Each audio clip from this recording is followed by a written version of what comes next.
Picture this. 50,000 people, packed into a stadium that BTS once used to say goodbye. 3 years earlier, that exact same field hosted yet to come in Busan. The last time all 7 members of BTS stood together before they scattered across South Korea to complete mandatory military service. Back then, nobody could say for certain when, or even if, that stage would ever feel the same again. And then on the night of June 12, 2026, it did. The stadium was full again. All 7 members were back, fully discharged, fully reunited. But out of an entire 2-hour show packed with global hits, there's one moment from that night that's still being clipped, replayed, and cried over across the ARMY fandom. And it lasted less than a minute. It happened during a song called Ma City. If you're new here, stick around, because by the end of this video you'll understand exactly why the song, out of a setlist loaded with chart-topping songs, became the moment that defined BTS's homecoming weekend. And if you've watched this channel before, you know we don't do empty hype. Every fact in this video comes straight from verified concert reports, official setlists, and confirmed coverage of the night. So let's get into it.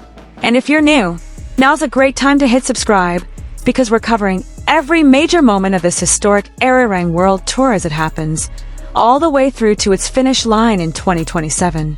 Let's set the scene first. On June 12th and 13th, 2026, BTS performed 2 completely sold-out nights at Busan Asiad Main Stadium as part of the Arirang World Tour. The tour built around their 2026 comeback album, Arirang, and their first run of shows as a full group since completing military service. Both nights sold out almost instantly. Combined, the 2 Busan shows were expected to draw around 110,000 people inside the stadium alone, not counting the millions more watching through live streams and a special global cinema event. But here's what makes Busan completely different from every other stop on this tour. Busan isn't just another city on a map for BTS. It's home. 2 of the 7 members, Jimin and Jungkook, grew up there. And June 13th wasn't a random date either. It's BTS's actual debut anniversary.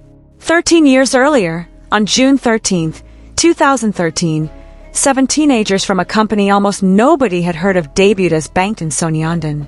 13 years later, all 7 of them, RM, Jin, Suga, J-Hope, Jimin, V and Jungkook, were standing on a stage in the hometown of 2 of their own members for the first time since 2022, completely reunited after years of solo careers, enlistments and waiting. This year's anniversary celebration, which BTS calls Festa, was branded 13BTS, a clever play on both the number 13 and the date June 13th. And for the first time since 2021, every single member was present for the whole thing. No one was mid-deployment. No one had just been discharged days earlier. It was simply 7 guys, fully back together, in the city where 2 of them were born and raised. Now, before the concert even started, Busan itself had already transformed into something fans built specifically around Jimin. If you'd walked through the city in the weeks leading up to the show, you'd have seen a full wrap advertisement covering an entire subway car on Busan's Line 3, running for the whole month of June, nicknamed by fans the Jimin Train. There was also a special bus called Ride with Jimin that started circling near Busan Station from June 11th onward, looping around the stadium area through both concert days.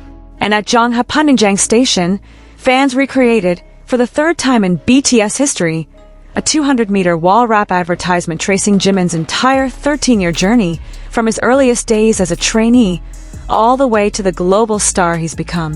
2 lines from that ad, translated, read roughly like this: "We are grateful for everything, and we convey feelings beyond love, and the end of waiting has come, and we have met again." Read those 2 lines again, because honestly, that's the emotional temperature of the entire night before a single note was even played. Now let's actually talk about the song everyone's talking about, Ma City. Ma City isn't new. It was originally released back in 2015 on the album The Most Beautiful Moment in Life, Part 2. Structurally, it's a pretty simple concept. Each member gets a verse where they essentially shout out their hometown. Jin represents Gwacheon, Suga and J-Hope rep Daegu and Gwangju. RM talks about Ilsan, and Jimin and Jungkook, both Busan natives, get the lines that name drop their city directly, including a reference to Busan's local area code 051 and shoutouts to landmarks around the city. For years, Ma City has been a fan favorite, the kind of deep-cut hardcore armies beg to hear live, because every time it's performed, it turns into this massive, joyful roll call of Korean cities, with fans from each region screaming when their line comes up. But on the Arirang World Tour specifically, Ma City hadn't been part of the regular setlist. It wasn't performed in Goyang, where the tour opened in April. It wasn't performed in Tokyo. It wasn't performed across the entire North American leg, Tampa, El Paso, Stanford, Las Vegas. A leg that combined drew roughly 840,000 fans across 15 shows. For 2 full months and across multiple continents, Ma City stayed in the vault. Until Busan. According to the official set list from the June 12th show, Ma City made its tour debut that night, tucked into the encore, sitting right between Dynamite and another song making its own comeback for the first time since 2019, Paldagangsan, which, fittingly, is another song built entirely around each member's regional roots and dialects. Think about that for a second. On the one night BTS performed in the actual hometown of 2 of its members, on the actual weekend of their 13th anniversary, the group brought back not 1, but 2 songs that are fundamentally about where I'm from, and they have been holding both of them back 4 months, specifically for the city. That is not a coincidence. That is a set list built around a moment. So picture it. It's past 10 at night in Busan. The encore has already started. The crowd has been on their feet for nearly 2 hours. Dynamite, one of the biggest pop songs of the last decade, a song that on most nights would feel like a natural closer, just rapped. And then the lights shift, the track changes, and the unmistakable opening of Ma City begins to play. A song that hasn't been heard once on this entire world tour. In a stadium, sitting on the exact coastline, the song is actually about. When Jimin's verse comes up, the one where he calls out Busan by name, where he reps the 051 area code that every single local in that stadium grew up hearing, he's not performing it in Tokyo, or Tampa, or Mexico City, or any of the other 20-plus cities on this tour.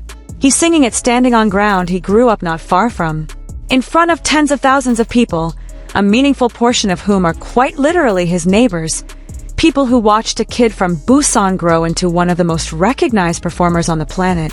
That's the moment everyone's talking about. That's the 30 seconds, maybe even less, that turned into the single most replayed clip from the entire Busan weekend.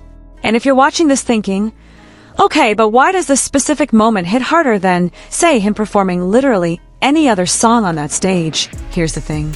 This isn't just a hometown show. This is the first time all 7 members have been back in Busan together, fully discharged, fully reunited, since October 2022, the night of Yet to Come in Busan, which at the time felt like a goodbye because everyone in that stadium knew enlistments were coming for the rest of the members. That 2022 show drew around 52,000 people inside the stadium, plus another 100,000 watching on massive screens set up around the city at places like Haeundae Beach and Busan Port. It was filled with this bittersweet, see you on the other side kind of energy. Jimin even told that crowd back then, "It feels a little strange to be in my hometown," and introduced Ma City that same night with the line, "Welcome to my city, let's go." Now fast forward to 2026. Same stadium, same song, same hometown, but a completely different context. Back in 2022, Ma City was essentially a goodbye song, a we're about to be apart for years, but we'll be back kind of song. In 2026, it became a homecoming song, a we made it through, and we're finally back kind of song. The lyrics are identical. The emotional weight is not even close. And that emotional weight wasn't lost on the fans who organized everything outside the stadium, either. Remember that wall rap ad we mentioned earlier? The one that read, "The end of waiting has come, and we have met again"? That phrase was almost certainly written with a moment exactly like this in mind. The idea that the wait, years of military service, solo eras, and genuine public uncertainty about whether the group would even continue as a full 7-member act, was officially, finally over. And Ma City, a song literally about home, performed in the actual hometown, on the actual anniversary weekend, became the symbol of that entire wait coming to an end. If this kind of breakdown connecting a single 30-second concert moment to the bigger story behind it, is what you come to this channel for. Go ahead and subscribe right now, because we're covering every major stop on this tour, including the upcoming Madrid dates later this month, in exactly this kind of depth. Now here's something else worth knowing, the way Korean fans have been talking about Jimin throughout this entire tour. There's a phrase that keeps coming up on Korean fan communities whenever Jimin performs. Jimin was Jimin. At this point, it's basically become a meme, shorthand for he did exactly what we expected, which is to say, he was incredible as usual. But in Busan, that phrase took on extra meaning. Because for once, being Jimin and being home were literally the same thing. He wasn't just performing as Jimin, the global idol, that night. He was performing as a guy from Busan. In Busan, for people who followed his journey since long before any of this, the world tours, the Grammy nominations, the solo records, the Dior campaigns ever existed. There's also something quietly poetic about the timing of all this relative to where Jimin's career currently sits. Over the past year alone, Jimin has stacked up achievements that genuinely read like a highlight reel. His song, Angel PT1, from the Fast X soundtrack, earned RIA Gold certification in the United States for surpassing 500,000 units. His solo album, Muse, has crossed 2.8 billion streams on Spotify. He's held the #1 spot on individual brand reputation rankings for boy group members for an extraordinary 35 consecutive months. He's a global ambassador for Dior, and more recently for the Korean haircare brand Later. He landed a Vogue Korea cover themed, The Sound of Now. He was even reported as the most talked about K-pop star at Paris Fashion Week, where he sat front row next to Anna Wintour, Monica Barbaro, and Jonathan Bailey. By any reasonable measure, the kid from Busan has become a genuinely global figure, recognized in rooms most performers never even get invited into. It's also worth pointing out that Jimin wasn't the only Busan native on that stage. Jungkook, the group's youngest member, also grew up in Busan, and his own verse in Ma City carries that same hometown pride. So when this song finally got its tour debut in Busan, it wasn't just one member getting his moment, it was two.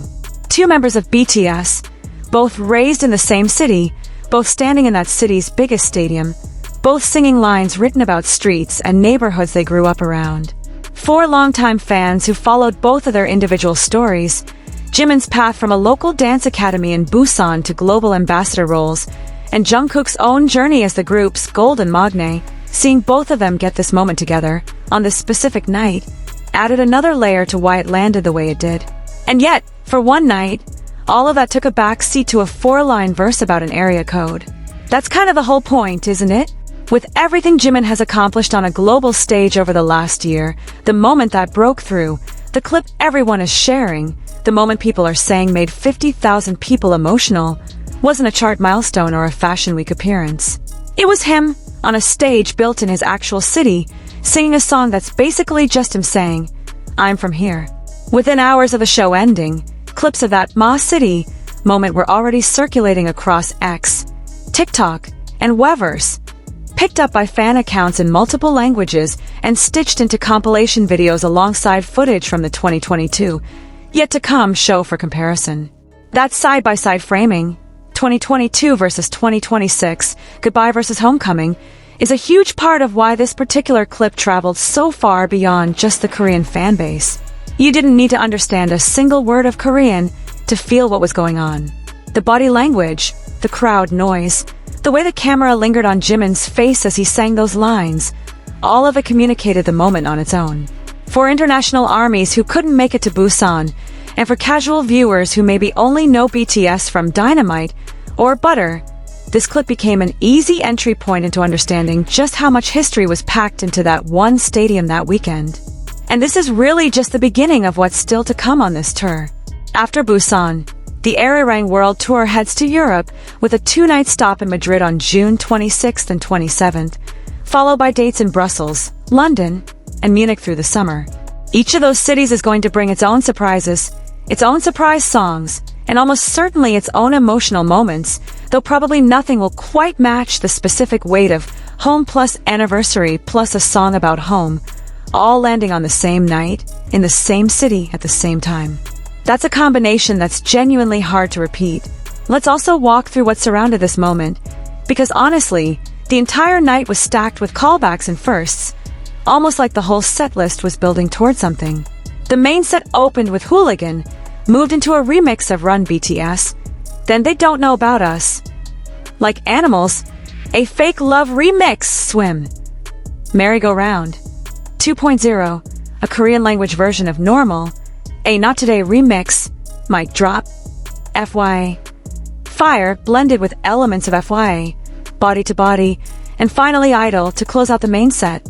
Then the encore opened with Come Over, a previously hidden, Suga-produced track that had only just become available that same day, June 12th, on the limited, Arirang 613 pictured his final. From there, Butter, Dynamite, and then that incredible back-to-back run of Paldagangsan, Ma City, and the live debut of One More Night, before the night closed out with Into the Sun. Look at the structure of that encore for a second. A brand new song, literally hours old, tied directly to the anniversary. Then two older songs that are both fundamentally about hometowns and roots, brought back specifically for the stop after sitting unused for years. Then a brand new live debut. This wasn't a random sequence of songs. Every choice in that encore feels deliberate, building toward, and then unwinding from, that Ma City moment. And all of this happened during a festive period that had already been building anticipation for over a week. It started on June 4th with the traditional festive family photos, the first time since 2021 all 7 members appeared together in that annual tradition, since every year in between had at least one member either still serving or freshly discharged. On June 5th came a performance video for Hooligan. June 7th brought something genuinely special, a series of 7 normal log videos, one for each member, each one exactly 6 minutes and 13 seconds long, a direct nod to the June 13th anniversary date. Jimin's normal log showed him packing his bags after a Tampa show, getting ready to travel to El Paso. Small, ordinary, deeply human moments, a world away from the stadium spectacle most fans associate with him. June 8th brought a 13 side film. June 10th teased the return of the long-beloved variety show Run BTS, with the full episode, Run BTS 2.0-inch, dropping June 11th, the day before Busan. So by the time Busan actually arrived, fans had already spent over a week watching the members at their most ordinary, packing suitcases, joking around, living completely normal lives, only for the anniversary to culminate in the most extraordinary possible setting, a sold-out hometown stadium, on the exact date BTS debuted 13 years earlier, with the members' actual hometown song making its tour debut in the encore. If you map out that arc, ordinary, ordinary, ordinary, and then suddenly, Ma City in Busan, it almost feels cinematic. And honestly, that's probably not an accident. BTS and their team have always had a strong sense of emotional pacing across a release calendar, and this particular festa may end up being one of the best examples of that yet. So here's a question worth sitting with for a second. Why does a 4-line hometown shout-out hit harder than almost anything else a global superstar could possibly do on a stage? I think the answer is something every single person watching this video, ARMY or not, can actually relate to on some level. No matter how far any of us travel, no matter what we go on to accomplish, most of us still carry some version of where I'm from as part of who we are. For most people, that part of their identity never gets put on a stage in front of 50,000 witnesses. For Jimin, on the night of June 12, 2026, it did. And when where you're from and what you've become collide in a single moment on a stage, in front of people who knew you long before any of it happened, that's the kind of thing that doesn't really need an explanation. It just hits. So, why did Ma City in Busan reportedly leave so many people in tears? Because honestly, it was never really about the song itself. It was about everything that song represents. 13 years of history, 3 years of waiting, a hometown's worth of pride, all arriving at exactly the right place on exactly the right night after exactly the right amount of time apart. There's one more piece of context that makes this land even harder if you were following BTS during the military service years. Back in 2024, during that year's festa, Jimin wrote a handwritten letter to ARMY, a tradition the members keep every June. In that letter, written while he was still serving, he talked about Jin being discharged soon and told fans, "One by one, we'll all come back to you." let's meet up soon and have fun together. At the time, that was just a promise, a hopeful line written from inside a military base with no guarantee of exactly when or how it would all come together. 2 years later, in Busan, on the anniversary weekend, with all 7 members reunited and Jimin singing about the very city he wrote that letter from the heart about, that promise wasn't just kept. It was kept in the most literal, visible way possible, in front of 50,000 people who had been waiting right alongside him. That's the kind of detail that's easy to miss if you're only watching the highlight clip without any context. But once you know it, it's almost impossible to watch Ma City from that night the same way again. If you're an ARMY watching this right now, drop a comment below and let me know, were you watching this live as it happened, or did you catch the clip afterward like a lot of international fans did? And if you weren't able to catch the Busan shows in real time, remember there was a global live viewing event for the June 13th show, screened in cinemas through major theater chains around the world. Specifically so fans everywhere could feel like part of this anniversary weekend, even from thousands of miles away. If this video gave you even a fraction of those chills, do me a favor and hit that like button. It genuinely helps this channel keep covering era-rang world tour moments like this in this much depth. Subscribe and turn on notifications if you want to catch our breakdowns of Madrid, London, and every other stop still to come on this tour. And before you go, drop a comment telling me which BTS hometown moment, this one, or any other from over the years, hit you the hardest personally. I read every single comment, and honestly, some of the best video ideas on this channel have come straight from things you've written down there. Thanks so much for watching, and as always, I'll see you in the next one.